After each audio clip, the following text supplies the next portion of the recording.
మీరు లోకమునకు వెలుగై ఉన్నారు. ఆ మాట మీరు గమనించండి. మీరు లోకమునకు వెలుగై ఉన్నారు. చూడండి, దేవుడు మాత్రమే కాదు వెలుగు, మనం కూడా ఒక వెలుగుగా అనేకుల కన్నుల ఎదుట మనం ప్రత్యక్షపరచబడగలగాలి. అట్టి వెలుగుమయమైనటువంటి జీవితాన్ని మనము అనుభవించి నడిపించబడాలి. అలాగే 15వ వాక్యాన్ని కూడా మీరు గమనించగలిగితే చాలా స్పష్టంగా తేటగా వ్రాయబడినటువంటి మాట, మనం వెలుగు, ఆ వెలుగు అనేకులకు వెలుగుగా ఉండాలి కనుక అక్కడ వ్రాయబడిన చక్కటి మాటను మీరు గమనించండి.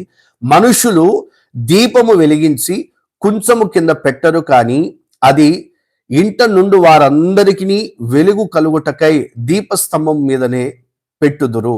మనుషులు మీ సత్క్రియలను చూసి పరలోకమందున్న మీ తండ్రిని మహిమపరుచున్నట్లుగా వారి ఎదుట మీ వెలుగు ప్రకాశింపనీయుడి. చాలా జాగ్రత్తగా ఆ మాటను మనం కాస్త గమనించాలి ఆత్మీయుల